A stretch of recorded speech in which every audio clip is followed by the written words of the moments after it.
Bihari.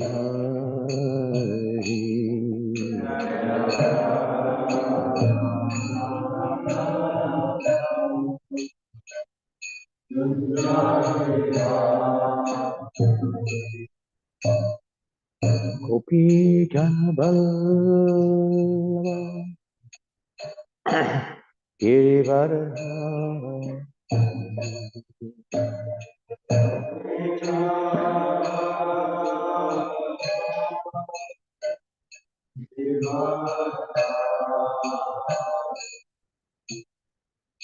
Gopi Janabala Girivara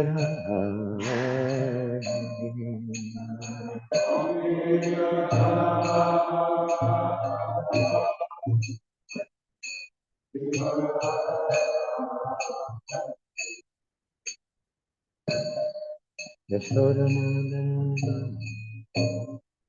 Rajajanaranda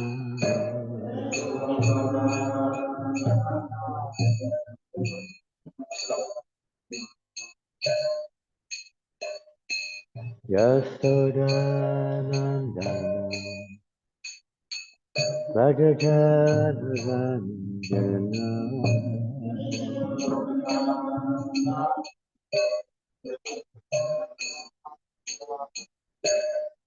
Yasodhananda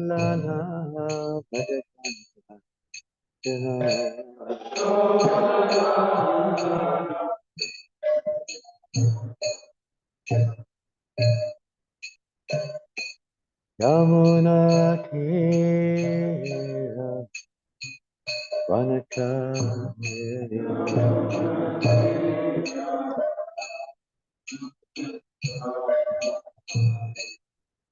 Yamuna Tira Vanachari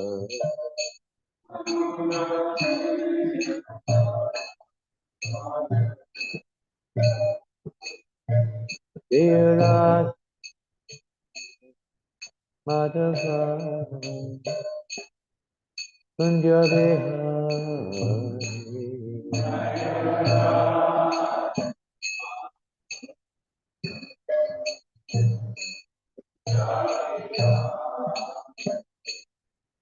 Jaya Radha Madhava Kunjabihari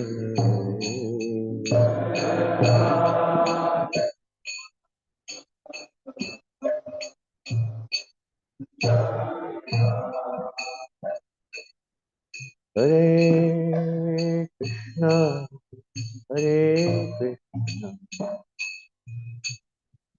Krishna Krishna, Hare Hare,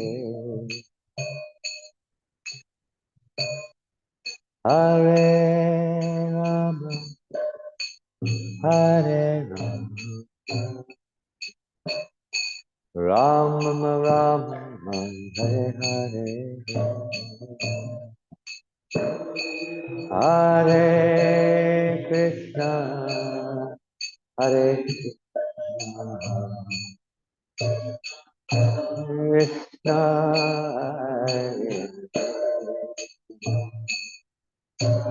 Hare Rama,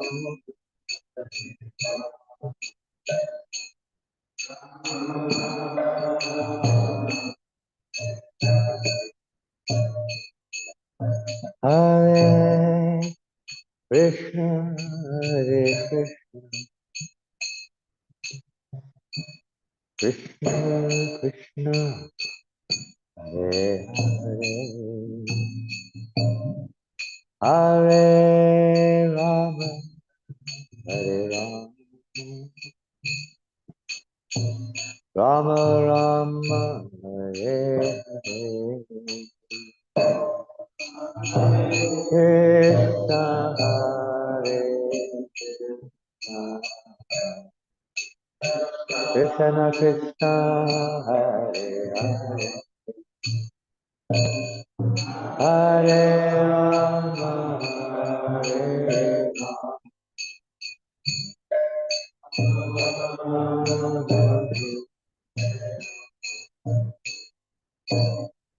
Hare Hare Krishna, Hare Krishna, Krishna Krishna, Hare Hare,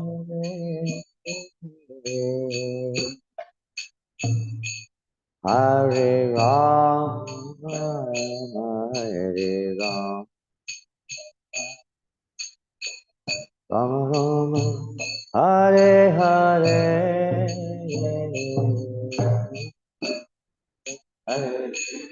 Hare Krishna,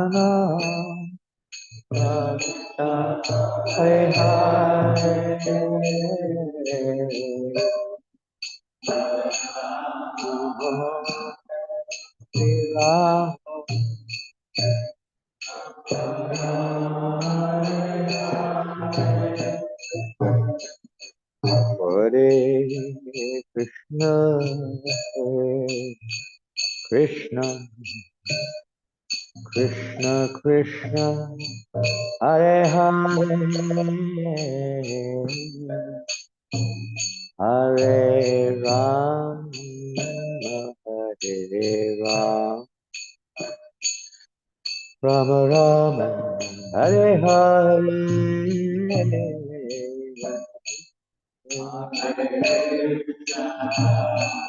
Hare Krishna, Krishna Hare Hare Rama,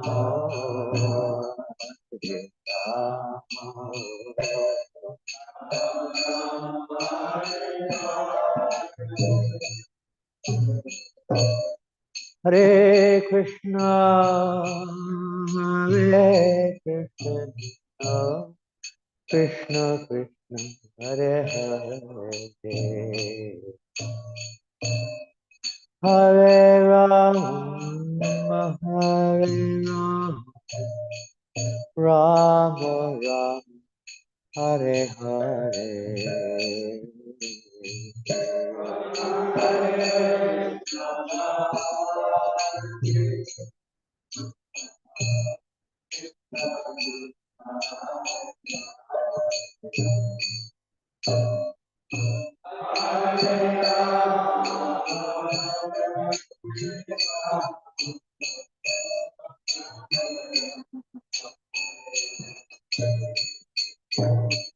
Hare Krishna, Hare Krishna, Krishna, Hare Hare, Hare Rama, Hare Rama, Rama Rama, Hare Hare.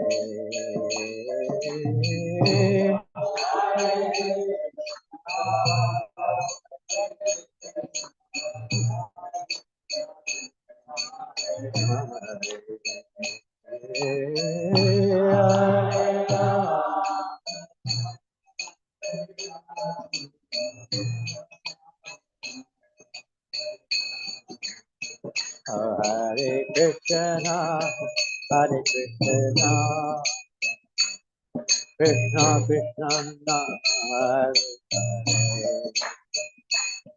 Hare Ram, Hare Ram, Rama Ram.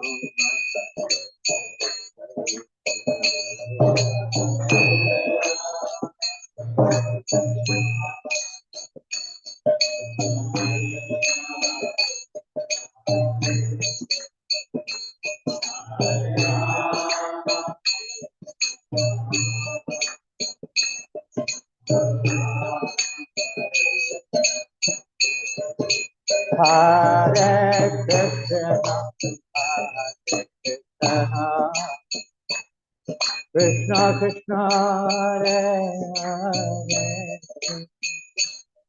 Hare Ram, Hare Ram, Rama Rama, Hare Hare, Krishna, Hare Krishna, Krishna, Hare Hare, Hare Ram, Oh,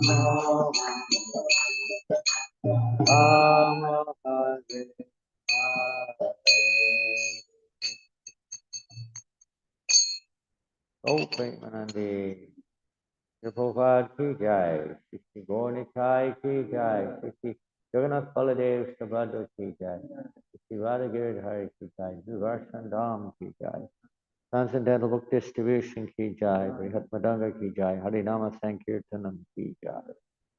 Go Premanandi, oh gloriously assembled devotees. Oh glory to Sri Guru Garanga, Grantaraj Srimad Bhagavatam ki jai. Namo Vishnu Vadaya Krishna Krishnaya Bhutale Srimati Bhakti Vedanta Swamiti Namane Namaste Saraswati Devi Gauravani Vicharine Nirvasesha Sanyavari Pastachadesh Vicharine. Hare Krishna, good morning everyone, good evening, and which part of the world you're in. I'm still in France. It's evening time now. Today this evening we usually have Bhagavad Gita, but this evening we're having Bhagavatam. We haven't adjusted, we're still living in another area of the world right now. So to do. But welcome all of you, and especially those who come from far distant place, Papatui. Who's come from Papatui? Who's come all the way from Papatui? Anybody? Only two of you. Not many. Samba Baba, you're not in Papatui? Where have you moved to? Mount Roskill. Oh, they've moved. Moved to Mount Roskill. So close to where Radha Giridhari manifested themselves. They manifested themselves in Mount Roskill on the landscape road. Have you been there? You have to go there. Landscape road, of course you can't walk in a house. You can see the house from the outside. And not far from there, I guess it's next to what it's standing on. I don't know what. But they moved to Gribblehurst. Gribblehurst Road. A very nice name, isn't it? Gribblehurst. It was purified. And to this very day, I don't know, I haven't been there for a few years, but the beautiful painting of Gopal was still on the wall the last time I went. And that's where the first Rathayatra took place in Auckland. They had a Rathayatra there in Gribblehurst Road. There's a park nearby, Gribblehurst Park. And Jagannath went from the temple to the park in a perambulator. Isn't it called perambulator? Baby's pram, perambulator. They converted it into a rat car, put some planks on top of the pram. Jagannath Baladev Subhadra. Maybe not just Jagannath, maybe a small one. Small Jagannath Baladev Subhadra went from there to the park for the first Maha Rathayatra in Auckland. So now they've moved to this beautiful place, this temple, and gorgeously dressed and beautifully fit. So you are there now in Mount Roskill. You go up the mountain to chant your japa. Nice, huh? So not so far. How many of you have come from Mount Roskill? Mount Roskill, more. But you actually have come from Papatui? Yeah. Near Papatui. Otahu. Otahuhu. Otahu. These amazing suburbs. And ladies, some of you are coming from far distant places. Who's come from a long way away? Anybody? No? All local? All living local. Wonderful. What about our young Vaishnavas? Where are they coming from? Looking around here. Where do you live? Where? West Harbour. Oh, not far. West.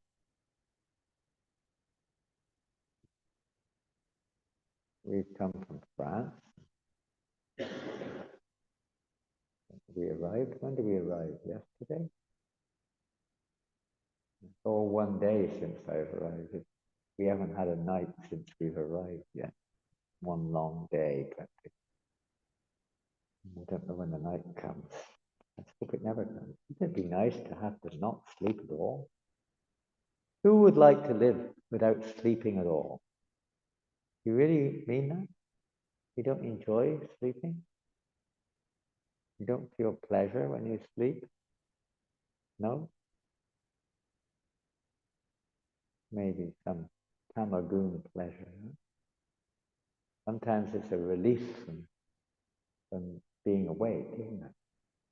A great release to go to sleep. Forget about that world that we were consciously aware of during the so-called day, and the people and the stress and whatever else you have to go through. Anyway, we would be nice if we could read Srimad Bhagavatam or perform devotional service 24 hours a day. Would you like that? Nice. In one sense, it would be, I don't know if we're ready for that, but it would be very nice. We can't imitate. This conditioned state that we're in, we have to regulate and try to balance our lives with sufficient rest so the body can perform devotional service and the mind and intelligence can be sufficiently awake, at least awake, not sharp, but at least awake, so that they can connect with Krishna, remember Krishna, and devotional service. So rest is needed, and we also have to eat. That may be not such a popular question. How many of you would like to live without eating? Oh, you would? Really? You don't like eating? You say? Pardon? Excuse me? Vegetarian? Huh? Pardon? What's that? Live on the breath. The breath. You live on air. You live on air? You like to? Like to live on the air. Yesterday we heard something a little, of course everything has its place, but yesterday we heard a little different. Lord Brahma was telling King Priyavrata something a little different. What did he tell him? Do you remember? Some of you were here. Those who were here, who can remember what Lord Brahma told to King Priyavrata? Don't look at the book or the mobile. Who remembers? Told him something a little, yes.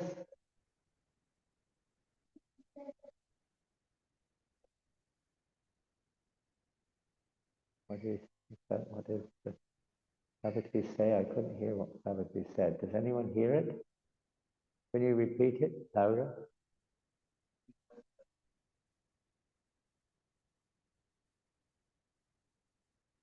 Yeah, yeah, yeah, yeah, lotus. Yeah, lotus. Any other details of what you said? Yes. Yes. He said, accept material enjoyment. It's the order of the Lord. The Lord has ordered you to accept material enjoyment. Huh? Joy. Is it good? You take that out of context, and your whole life will change. He said, but at the same time, remain in your eternal constitutional position as the eternal servant of the Lord. And he's saying, you do what the Lord says, not what you feel like. That's how a devotee makes his decision, based on what would the Lord want. So Lord Brahma is telling him directly, he's like acting guru here about that this is what Krishna wants you to do. He wants you to accept this position as like universal administrator, basically.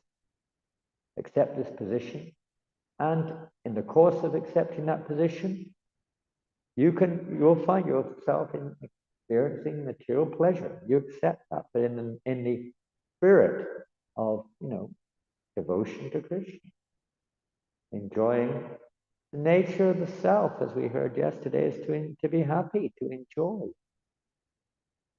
So when it's done according to the order of the Lord, that's a little different. It's difficult sometimes for those who are not in that mentality to conceive what is the difference therein. But there is a difference. Happiness comes whether you like it or not, whether you work for it or not. It's the nature of this world of duality. One who's absorbed in devotional service to Krishna, his happiness may have different factors to it and different aspects, no doubt. As it is in love, and when you love somebody, your happiness, see them happy. But still you're happy, you're enjoying. You're using your senses. We're not on a transcendental, we haven't got a transcendental body, exactly. We're using our senses, and through the senses you're experiencing pleasure. When you pick up a cup of water, you're thirsty. Okay? And you drink the water, what do you feel? Because it depends a little bit on the taste of the water. Okay? Sometimes the tap water makes you feel full of chlorine. But if it's a good water, fresh, here, maybe a little relief, but there's pleasure there too, satisfaction. But what do you think when you drink water?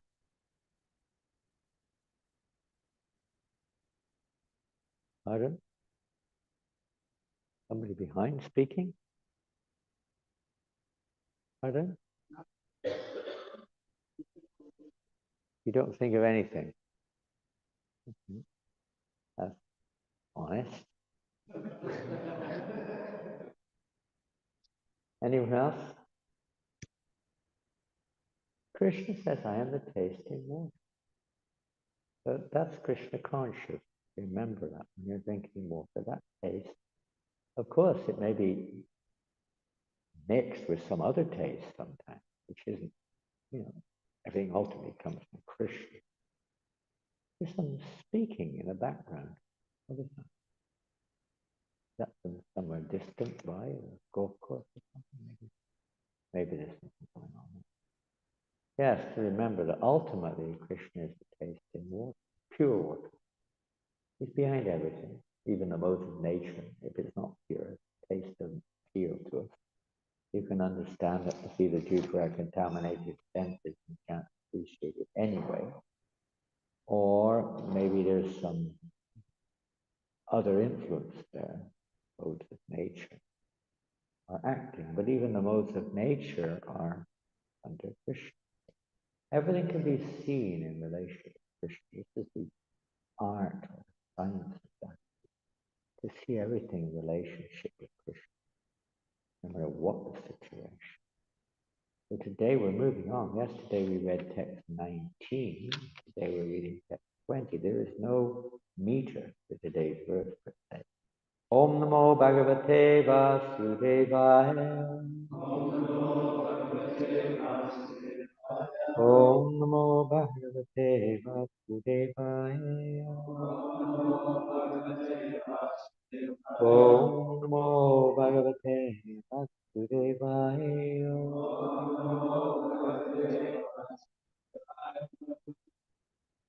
So there's no point repeating it per se. I'll just read it through. Shri Shukovacha iti samadhito maha bhagavato bhagavatasti bhuvana gurur anushasanam atmano lagutaya vanata shirodaro bhadam iti subbaho manamova Shri Shukovacha. Shri Shukadeva Goswami said, iti samabhita, completely instructed. Maha Bhagavataha. And I think everybody knows what that means.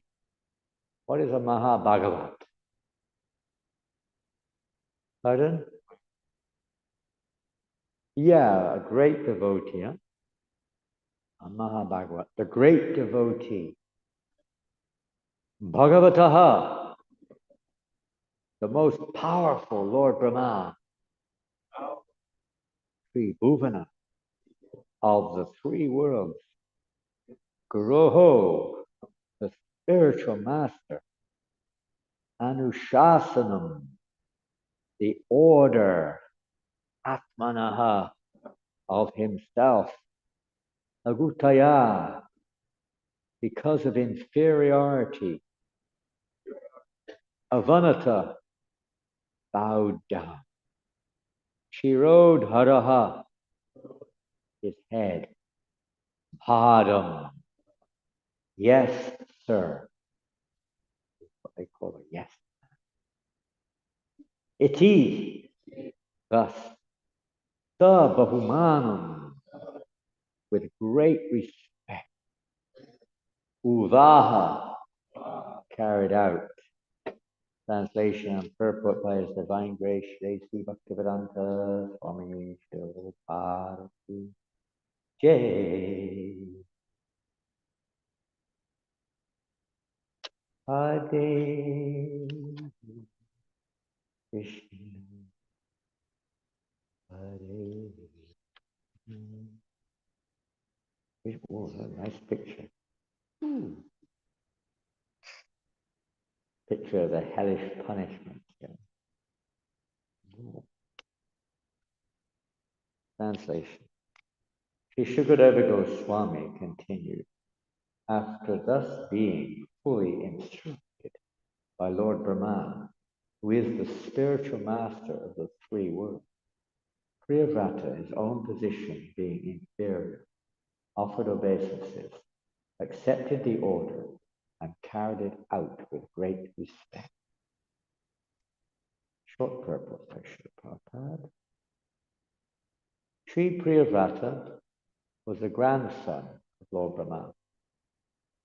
Therefore, according to social etiquette, his position was inferior. It is the duty of the inferior to carry out the order of the superior with great respect. Priyavrata therefore immediately said, yes, sir, I shall carry out your order. Priyavrata is described as a Maha Bhagavata, a great devotee. The duty, how do you say it over here? Duty or duty? Say it again. Like J, like a J, like a J. It's a funny word, isn't it? They're talking about it. Why don't they put it, spell it with a J? What a D is it? Some people say duty. Duty. Duty. Okay, duty. That's what I said. Duty.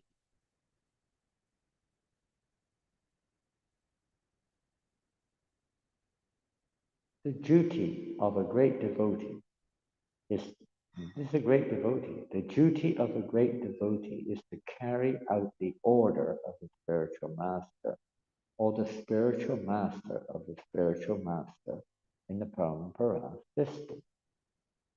As described in the Bhagavad Gita, Evam Parampara Praptam, one has to receive the instructions of the Supreme Lord through the disciplic chain of spiritual master. A devotee of the Lord always considers himself a servant of the servant of the servant of the Lord. Interesting. That was the thrust of last night's program in many ways. Duty, the duty of the devotee, living entity, to become a servant of the servant, servant, servant, servant. If we flick back a few verses to number 9, there were a few verses earlier, and most of you have read this, no doubt. But we're going to read it again because it's very instructive, very significant. And even if we went back to earlier verses,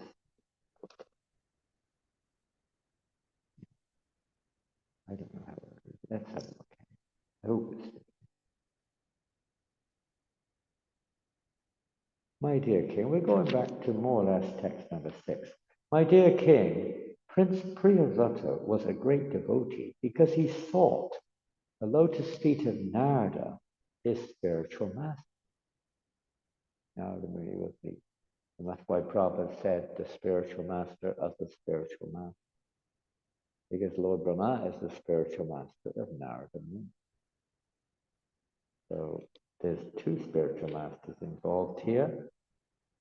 And thus, Priyavrata achieved the highest perfection in transcendental knowledge.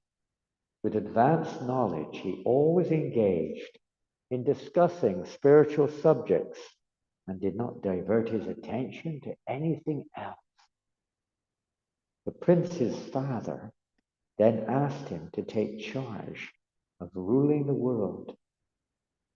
So Priyavrata was the son of who? Who was his dad? Swayambhuva Manu, who was the administrator for the world, basically, the universe. And he wanted his son, like every king likes to have his son take up the royal throne. Just like the Queen of England, she wanted her son, King Charles, to become the King of England. I think he was 78 years old when he became king. She only gave it to him when she died, but eventually he got it. But normally the king would give the kingdom to their son around 50 years of age and move on to higher purposes. So Swayambhuva Manu wanted to do that. So he's expecting his son to take this role of administrator, universal administrator.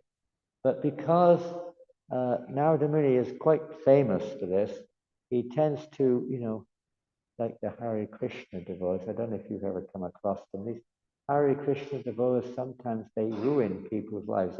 They come a nice young man, a nice young woman, have a nice career ahead of them. And the Hare Krishnas come along and they preach to them. And the young man and the young woman lose all their interest in becoming a flight pilot or international rugby player or whatever they were thinking of doing. And they shave their heads, ridiculous things they do.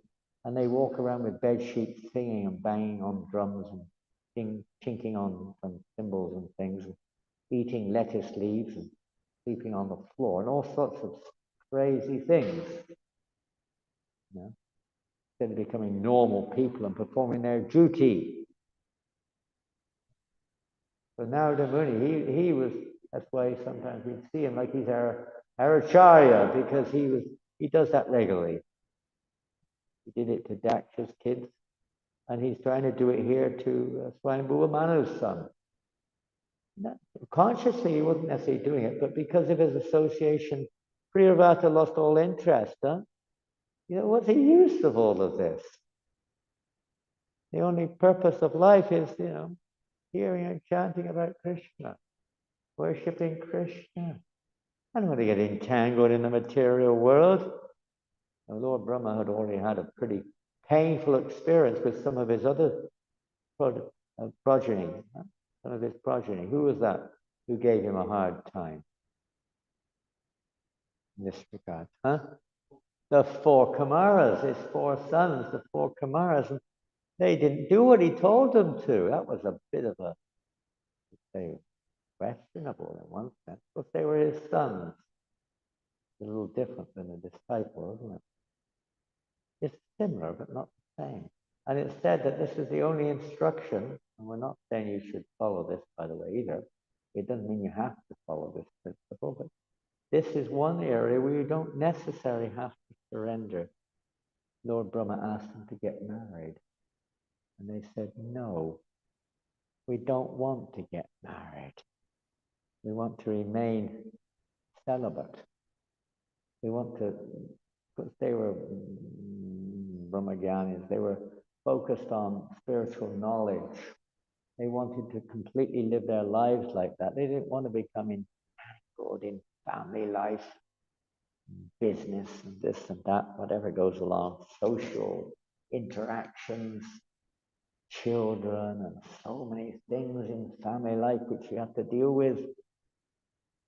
Very complicated. Some of you are experiencing the nectar of these various the results of married life.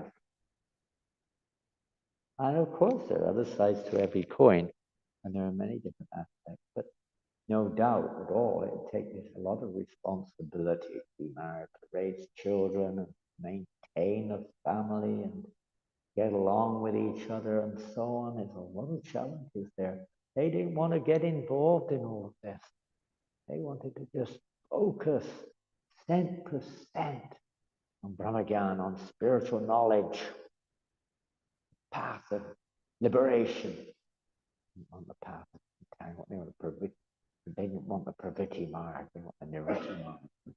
They weren't interested. So, that, when a young man reaches a certain age, puberty, yes, young ladies too, it's just the nature of this world that the attraction suddenly grows, and one's attracted to the opposite sex or whatever it may be, and some kind of attraction is there which grows, and it's very hard to live without, let's say, trying to satisfy. Very hard. Not many people can do that. So they decided, okay, because a little boy, 6 years old, 5 years, 7 years old, doesn't have that inclination. I mean, the inclination is there, but it's not manifest. It doesn't manifest until a certain stage. So they decided to stay like little boys, naked little boys, very small, maybe, I don't know, 8, very, very young. So that even the urge was not awakened. So Lord Brahma was not particularly overwhelmed with joy over that, and to such an extent that he became a little angry, and all Krishna is doing, in a sense, you could say. And out of his anger appeared none other than Lord Shiva. So there's reasons for these things, not just because the desires are being frustrated. The Lord has a deeper reason behind everything that happens. We may not see it, but it is there. But in this particular case, we have slight difference here that, of course, Narada Muni has so much enlightened Priyavata that he's lost all interest. And now Swayambhuva Manu has become really concerned. He was looking forward to retirement, and then suddenly his son doesn't want to take it up, and he's stuck. It's like that when you're a temple present. Sometimes you're looking forward to someone, next person becoming a temple present. Then just before the time of handover, they decide they're going to leave or something. They go to another temple or bloop or whatever they do, or get married and do something else, whatever it may be. Oh no, I've got to carry on again longer. Oh, I wanted to retire. I wanted to get to Vrindavan and chant and read, and I don't know, people do that. Not Prabhupada's mood necessarily, but it sometimes happens like that. So Swayambhuva Manu was very concerned. So he basically, let's see what he did. After that, Prince Priyavata, however, was continuously, oh no, here we go. The prince's father, that's fine. The prince's father then asked him to take charge of ruling the world. He tried to convince Priyavata that this was his duty as indicated in the revealed scriptures. Prince Priyavata, however, was continuously practicing bhakti yoga, but constantly remembering the Supreme Personality of Godhead, thus engaging all his senses in the service of the Lord. We heard yesterday, and Savarkar mentioned this. He gave an indication, the Lord's lotus feet, and how Lord Brahma said you have to enter into the opening in the lotus feet of the Lord and stay there. That's the safe place. Not the place of performing austerity, not the place of renunciation, not the place of whatever else one may do. The only safe place is to enter into the opening of the Lord's lotus feet. and stay there. You'll be protected. And probably give the example of the bee when it enters into the lotus to take the pollen. It's sheltered from the rain and the wind and the cold and the sun and the this and that. That's the only shelter. Don't take shelter of karma, jnana, or yoga. For the path. Take shelter of the lotus feet of the Lord. And that means taking shelter of the Lord's instruction as well. Not your one's own interpretation or one's own idea how to achieve that, but to take shelter of his instruction as it comes through parampara. Prince Priyavata was continuous, so he wasn't interested. Therefore, although the order of his father could not be rejected, the prince did not welcome it. Thus, he very conscientiously raised the question of whether he might be diverted from devotional service by accepting the responsibility of ruling over the world. So this is a very important lesson to learn here. Go on to the next verse. Sukadeva Goswami continued, the first created being and most powerful demigod in this universe is Lord Brahma, who is always responsible for developing universal affairs. Born directly from the Supreme Personality of Godhead, he dedicates his activities to the welfare of the entire universe, for he knows the purpose of universal creation. What is the purpose of universal creation? What is the purpose of the creation of the universe? Excuse me? So the living entities can fulfill their desires. Okay, that's one aspect. Is there any other aspect? Excuse me? Krishna Lila? He creates the material world for Krishna Lila. Well, he comes here. We're looking at a beautiful painting there, the Rasa Lila. So sometimes he comes into this universe, but he's not of the universe exactly. Krishna Lila, you could kind of see it somewhat in that direction, but let's look at the jiva. I mean, generally, the jiva doesn't come into this world to participate in Krishna Lila. Only if they're very, very, very confidential associates of the Lord who may come to assist him in his pastimes, but that's very rare. Almost exclusively, the living entities come into this world not for Rasa Lila, but Rascal Lila. We come into this world to try to enjoy ourselves. We want to be ourselves, in the center of the world, the universe. We want to enjoy. I mean, your ladies and ladies' bodies, you were probably in men's bodies in the last life, and you were attached to ladies. Now you've taken birth as ladies, and the men probably the opposite. That's how it works. If you've got good karma, and you take birth like that in the opposite because you're attached to it. So we're not men or women exactly, but the principle of Purusha is male, and we want to enjoy, and we see ourselves as the enjoyer. We look at every lady as an object of enjoyment, as if we're Krishna or something. This is the diseased condition or the perverted condition of the world.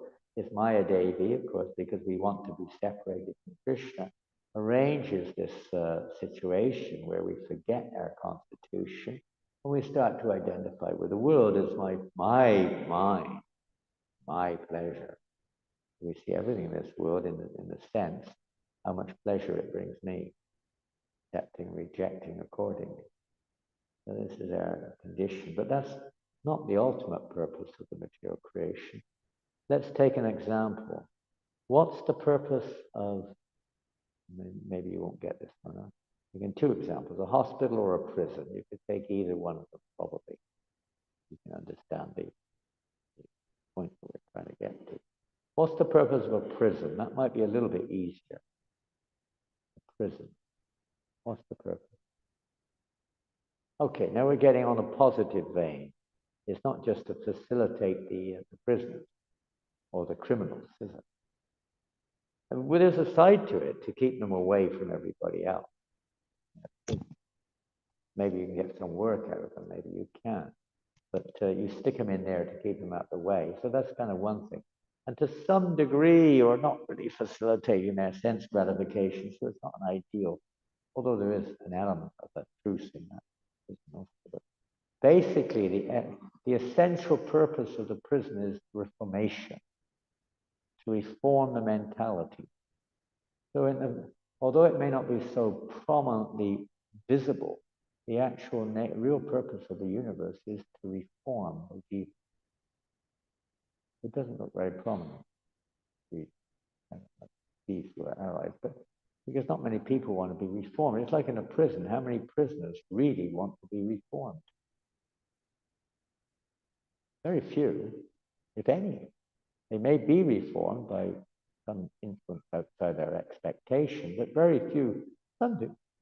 So I hope that I learn my lessons and I become a good boy. But generally, their overwhelming attraction for crime is much greater than whatever sentimental they may have by being punished. They may think, oh, they become good now.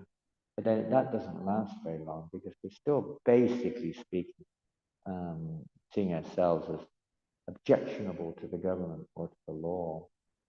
So unless we develop the positive side of it, not just to become a good boy, but to enter into the opening of the Lord's lotus feet, so to speak, unless we actually go there, we will not be protected from these enemies who fall back into Maya.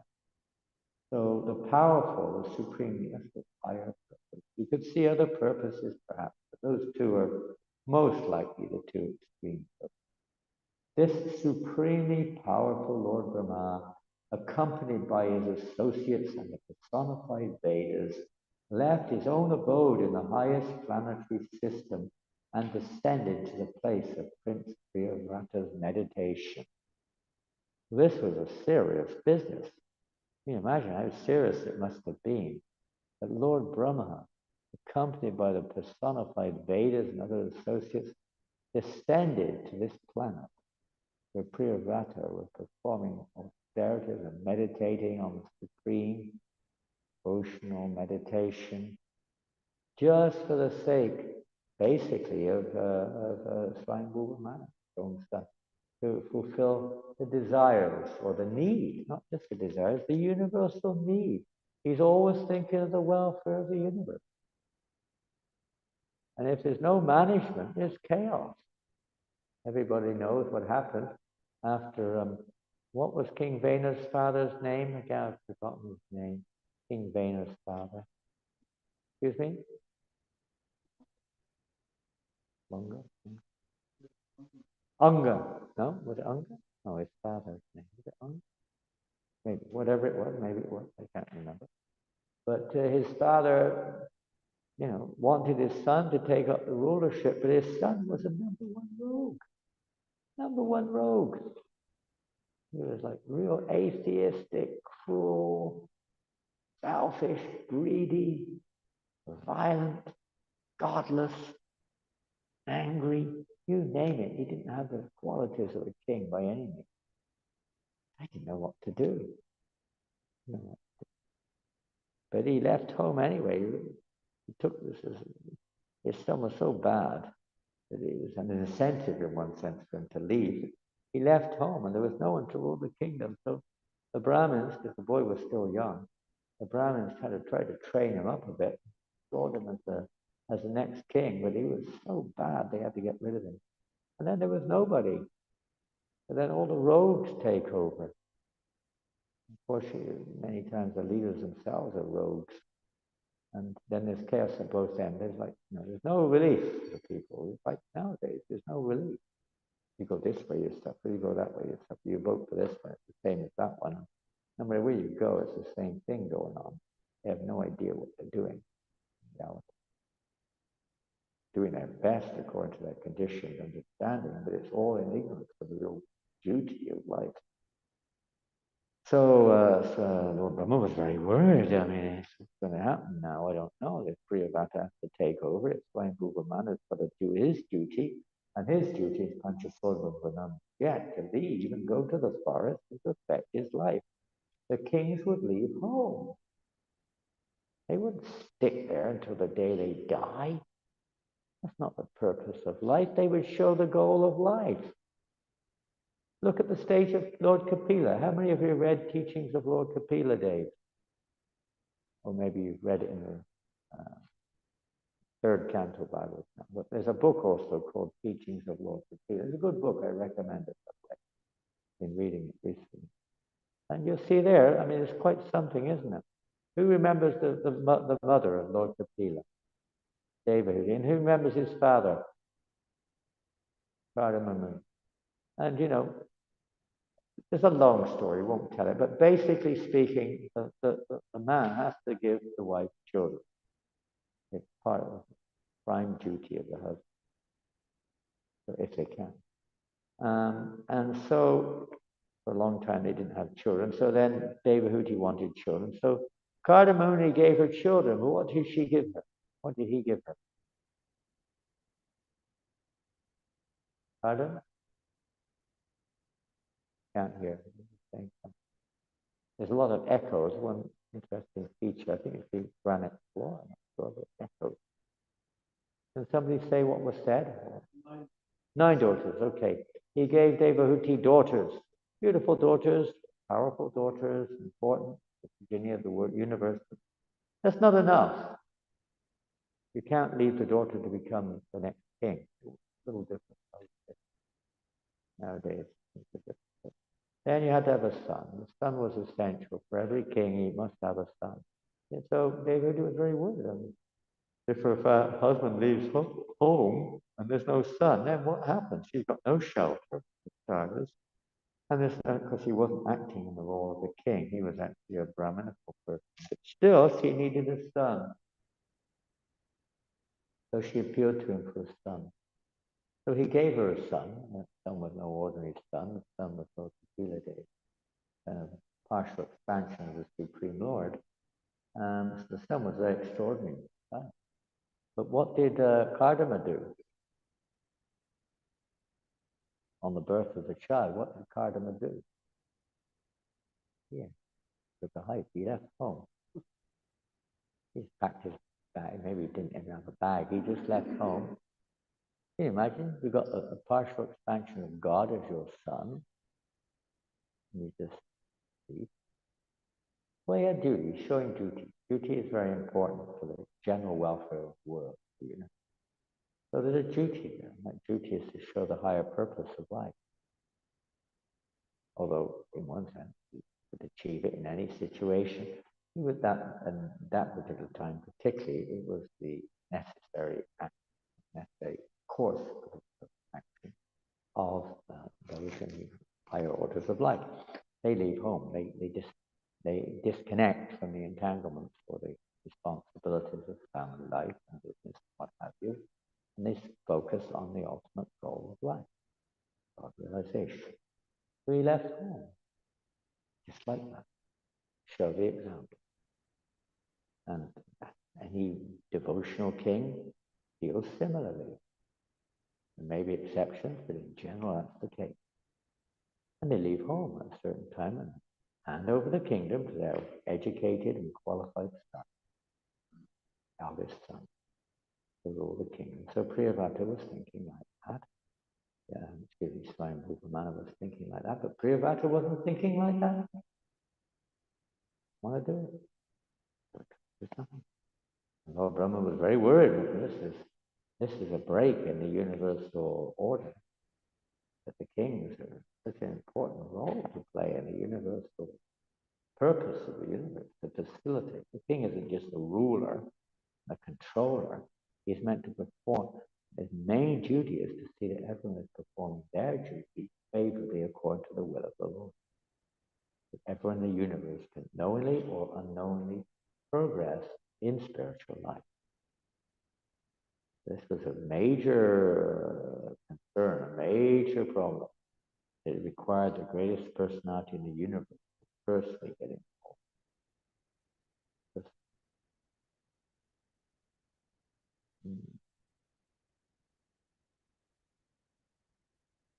And the next verse, Lord Brahma, the supreme person within the universe, said, "My dear Priyavata, Kindly hear attentively what I shall say to you. Do not be jealous of the Supreme Lord, who is beyond our experimental method. All of us, including Lord Shiva, your father, and the great sage Maharaj Maharishi Narada, must carry out the order of the Supreme. We cannot deviate from his order. One cannot avoid the order of the Supreme Personality of God, not by the strength of severe austerity, nor by an exalted Vedic education, or the power of mystic yoga, physical prowess, or intellectual activity. Nor can one use his power of religion, his material opulence, or any other means, either by himself or with the help of others, to defy the orders of the Supreme. That is not possible for any living being, from Brahma down to the ant. My dear Priyavrata, by the order of the Supreme Personality of God, all living entities accept different types of bodies for birth and death, activity, lamentation, illusion, fear of future dangers, and happiness and wisdom. My dear boy, all of us are bound by the Vedic injunctions to the divisions of Varna Ashram according to our qualities of life. These divisions are difficult to avoid because they are scientifically arranged. We must therefore carry out our duties of Varna Ashram Dharma like bulls obliged to move according to the direction of a driver on ropes knotted to their noses.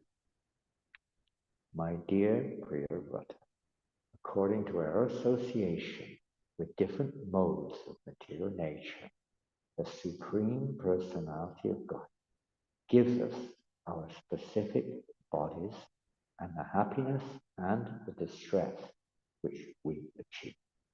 One must therefore remain situated as he is and be conducted by the Supreme Personality of God, exactly as a blind man is led by a person who has eyes with which to see. Even if, when liberated, he nevertheless accepts the body he has received according to his past karma. Without misconceptions, however, he regards his enjoyment and suffering due to that karma the way an awakened person regards the dream he had while sleeping. He thus remains steadfast and never works to achieve another material body under the influence of the three modes of nature. So the point of acting according to one's position given by the Lord, but not identifying it, rather identifying it as a connection or an opportunity to render pure devotional service by utilizing the facilities that we've been given in the service of the Lord without any other motive other than to fulfill the Lord's desire. This is the advice given by Lord Brahma to Priyavrata. You've been given the body of a king, a ruler. You have a duty to perform for the benefit of others. Krishna says, Yadyadata Tishveshta Janaha. Arjuna was trying to do the same thing. Same thing. He wanted to go away. Enough is enough. I want to get out of here. I want to detach myself from all of this. It's not good. Krishna said, you rascal.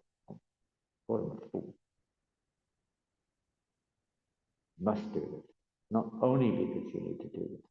Even if you are transcendental, you still have to do this. You still have to fight. You still have to perform your duty.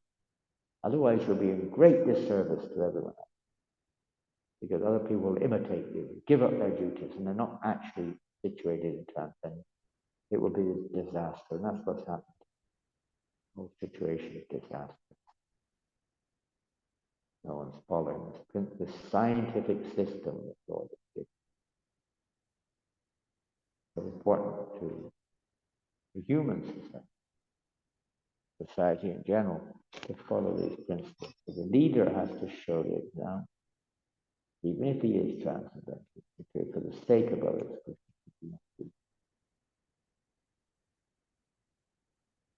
Even one who's liberated accepts this karmic body, what the Lord gives us, according to its qualities, and uses them accordingly. But he doesn't just use them, he uses them according to the instruction of the Lord, how to use them. Even if he goes from forest to forest, one who is not self-controlled must always fear material bondage, because he is living with 6 co-wives. This is further described in the 7th canto by Prahlad Maharaj. Prayers of Prahlad Maharaj, how a living entity is pulled, extensive. Probably describes it like having 6 co-wives. Each one of them has a completely different idea of what a husband should do. And they're all pulling him, pulling his arm, the other's pulling his leg, the other's pulling his ears, the other's pulling, I don't know if you pull him out, but anyway, you get the idea. We've been pulled by our senses in different ways. 6 co-wives, the mind and knowledge acquiring senses, in this case, knowledge acquiring. They pull us in different directions. Even householder life, however, cannot harm a self-satisfied, learned man who has conquered his senses. Doesn't make any difference. Look at our acharyas, Bhaktivinoda Thakur, because he eventually kind of renounced it. Mostly of his life, he was just grihastha life. 12 children altogether. He didn't all survive it. Big family, big business, big responsibility. Performed his duty and as an acharya. Practically acharya of our movement. Bhaktivinoda. Even our Srila Prabhupada was grihastha for many years. Although maybe for the performance of other duties, one may have to change the ashram, but generally speaking, it doesn't interfere with a devotee's love for Krishna. What is favorable? And then we'll read the last verse, 2 verses. One who is situated in household life and who systematically conquers his mind and 5 sense organs is like a king in his fortress who conquers his powerful enemy. After one has been trained in household life and his lusty desires have decreased, he can move anywhere without pain. This is a big topic which we're not going to get into. Right, discussed in many places in Bhagavatam. But in principle, one who's actually acting according to the will of the Lord and understands that and is a great devotee of the Lord, it doesn't matter what ashram one's in, whatever is favorable. At the same time, we hear that there's a great risk in grihastha life, but then we hear there's a great risk in the renounced life, and that family life is a safer position.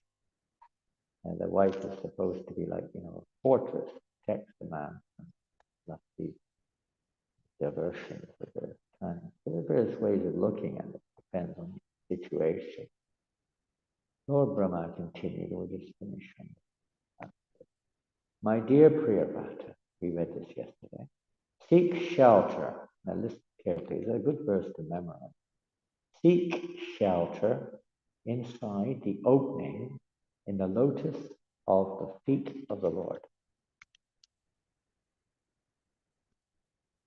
whose navel is also like a lotus.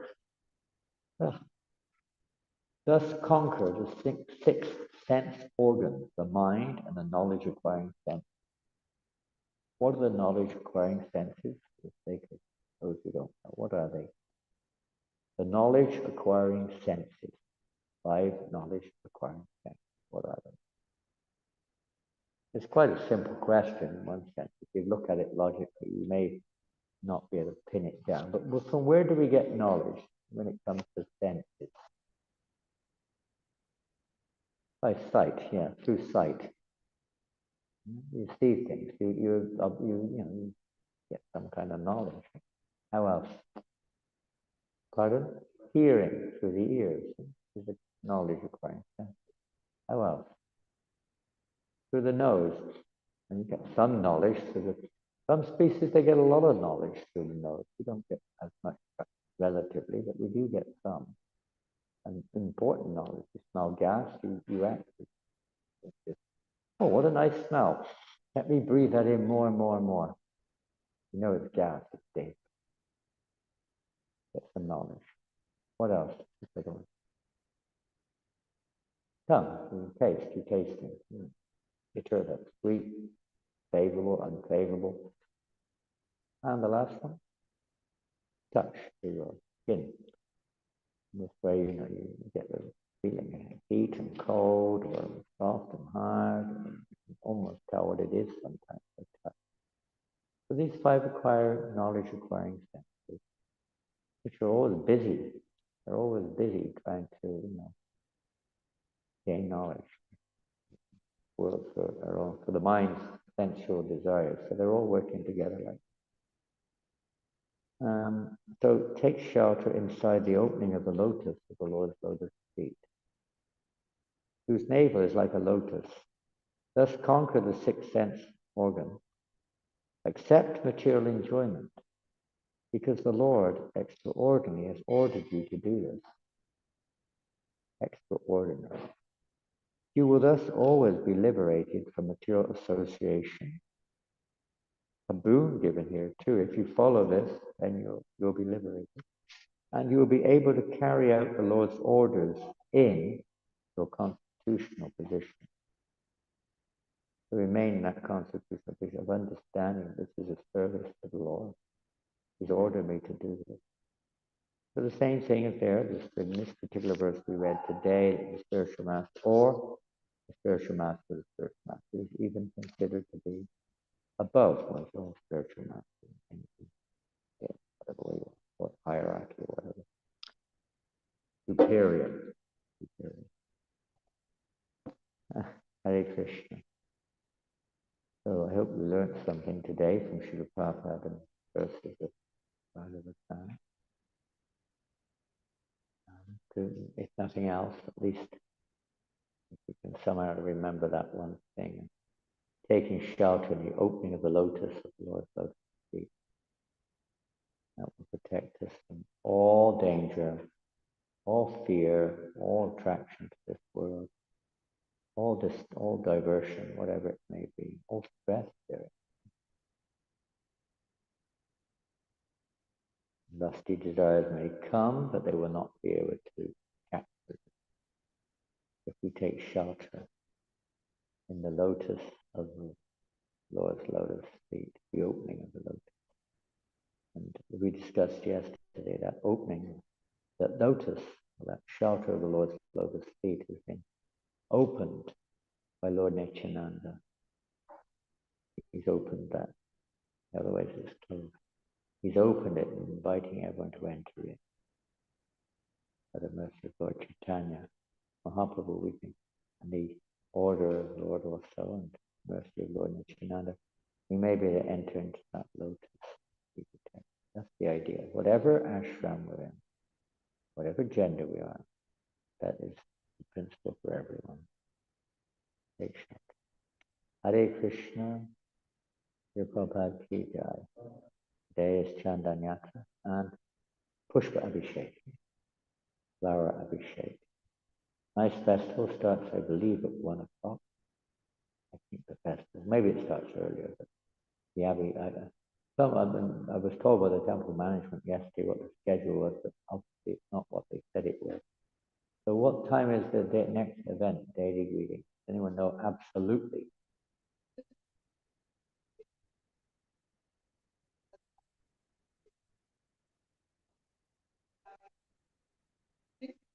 Guitar? Guitar recital. Anyone got a guitar?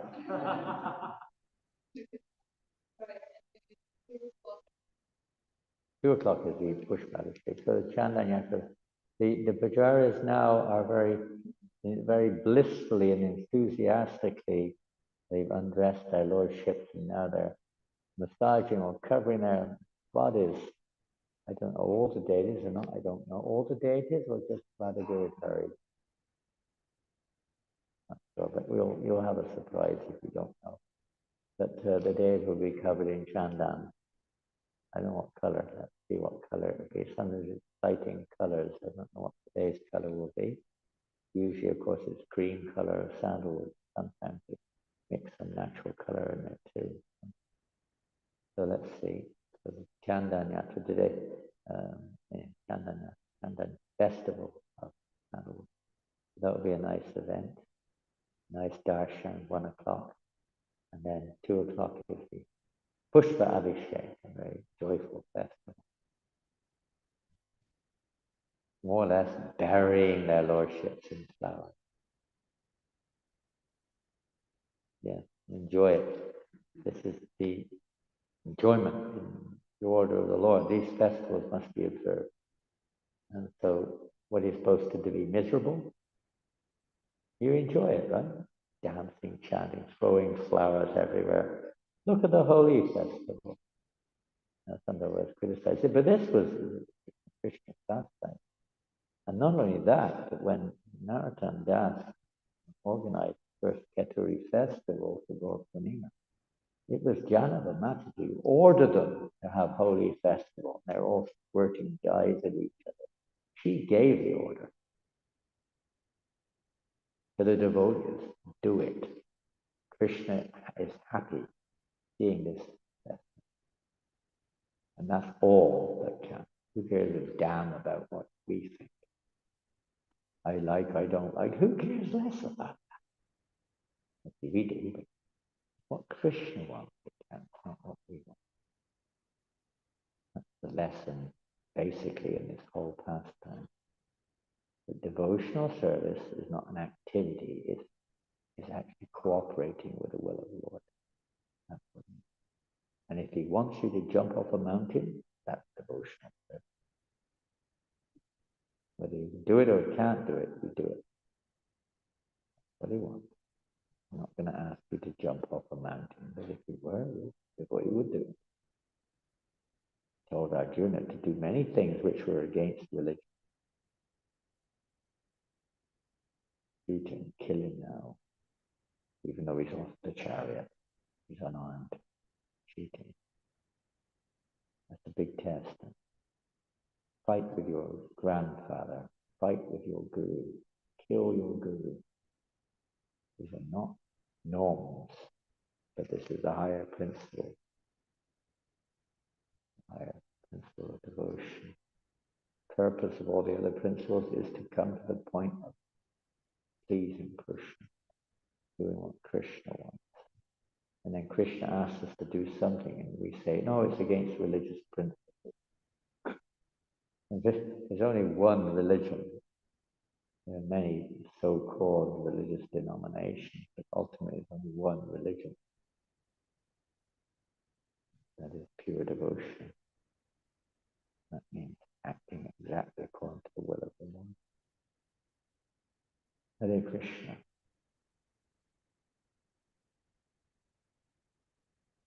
Anything?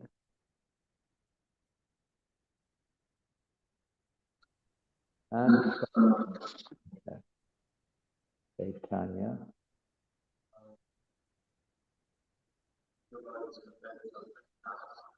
Sometimes it is. Yeah.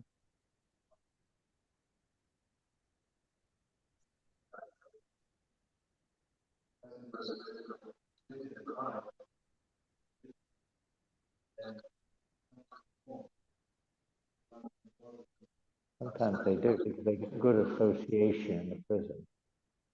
They get a lot of contacts in the prison.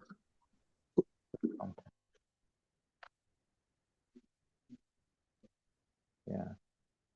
Yeah. Yeah. Yeah. Yeah. Well, you're right. That's what happens. You come in this, you might be kind of like somewhat not innocent, we're turned away from Krishna, but you're not full of criminal desires per se. But by association, they develop. So it doesn't sound a very good arrangement. Krishna here done something wrong. Something's gone wrong. Good point. I never thought of that before. Yeah, that put a different perspective on the whole thing. What are we going to say about that? That, you know, if it's for reform and he's put you in there, and everyone around you is, most of them are more advanced in your life.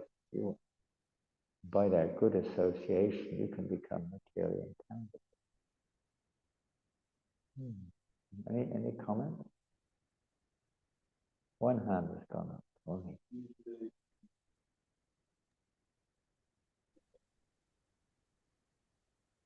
Wow. That sounds interesting.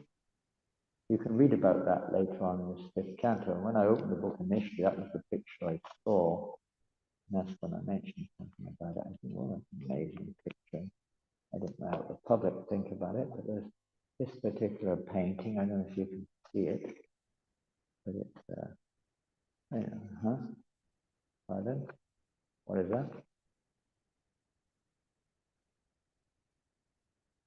Different, you know, it just sounds pretty far out. I mean, exactly what happens.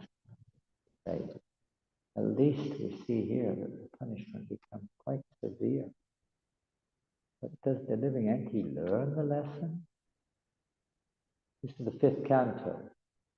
The beginning of the sixth canto, we find one of the most important chapters of the Bhagavatam.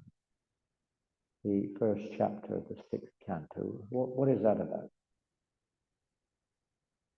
It's about Ajamil, but it's, Pardon?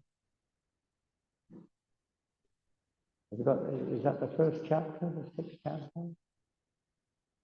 The past of Ajamil unfolds. And it starts off with something else. How does that chapter start?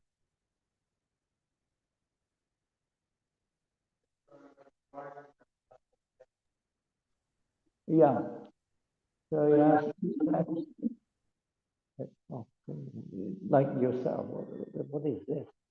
Seems like a helpless, hopeless situation. What is the chance? How is the living entity going to get out of this? And this question, how to counteract it. So what does Sukadeva Goswami?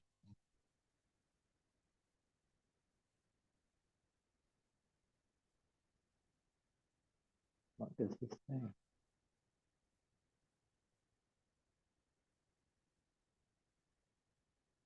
He doesn't say chant Hare Krishna. He says something else.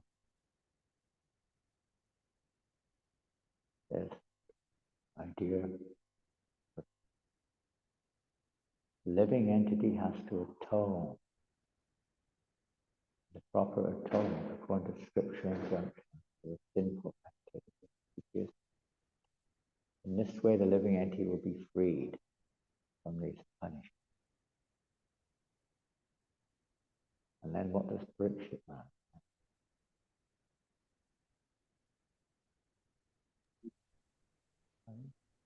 Yeah, he said, no. He disagreed. He disagreed with his spiritual master. He said, no, I don't accept that. Because we see that even a person who atones still has the tendency to do the same thing again. It's not enough. You may become freed from going to this hell or whatever suffering is due, but the tendency to act in a way called stupid stuff. I can't accept it. We don't see this actually happen. Like you said, in a prison, we don't see very often a prisoner reforming in the long run. There are exceptions, not very often. Criminal. You may be in prison for other reasons. But if you're a criminal, you don't see much. I don't accept it.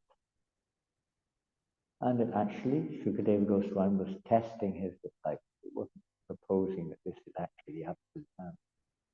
So then he tells the story of the Brahmin, the real atonement. And frankly, that's the only hope. There could be elevation by following the rules and regulations of Varna Ashram, following Krishna, but knowing or unknown. The elevation is there. One may go to a higher planet by following those instructions, performing various acts of piety according to what is piety according to Krishna, not according to our speculation. These things may be there, but in of themselves you stay within the prison to get benefit.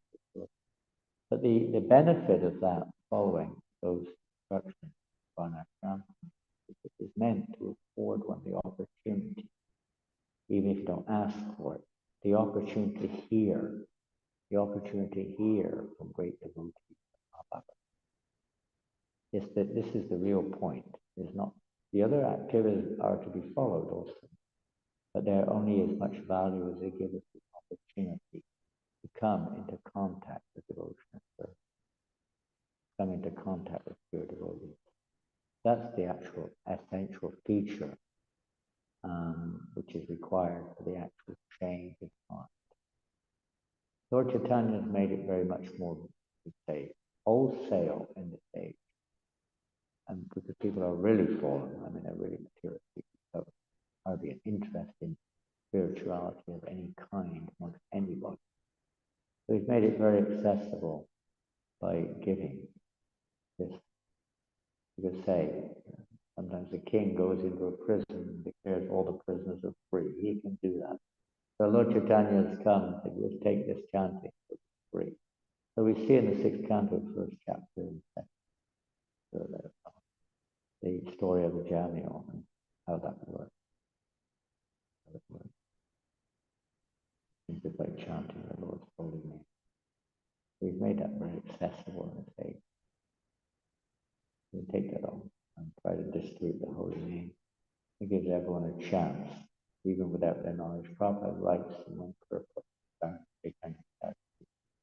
if all my disciples become pure devotees, by their desire alone, all the living entities will be delivered even without their knowledge.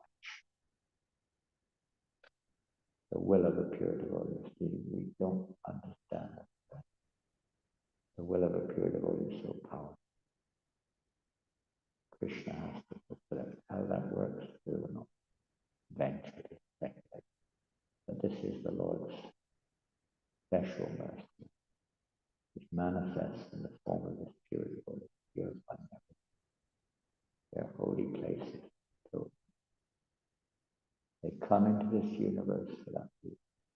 The Lord comes into this universe for that reason. He leaves his will in the form of Shastri for that reason. So human life is meant for religion. It's not human without religion. The purpose of religion is to know Krishna. The goal of human life. If you have a human body, that's what it's for. The scriptures are there. Saintly people are there. And when we're sincere, we're reformed. And even if we don't, the saintly person try to awaken it. They try to evoke it, change it. And Lord Chaitanya's whole mission is to adopt the mantra, change them, change the conscience.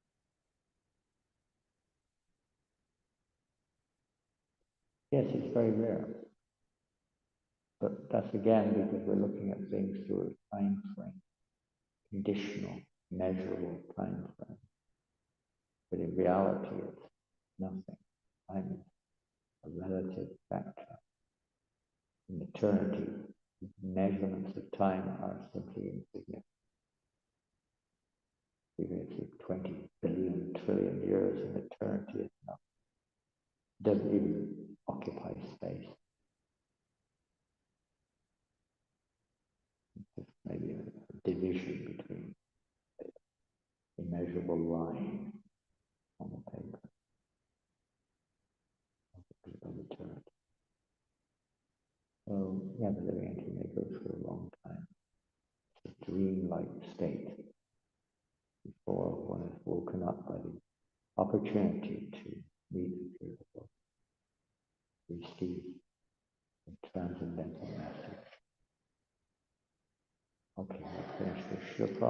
ki jai. Grantaraj Sriman Bhagavatam ki jai. Janananda Goswami Maharaj ki. Hare Krishna. Are you devotees staying for the festival or going back to Mount Roskill or what? What are you doing? Those who came from Mount Roskill, are you going back there to kill the Ross or are you staying here? I would have thought the Ross would have been dead by now. Where?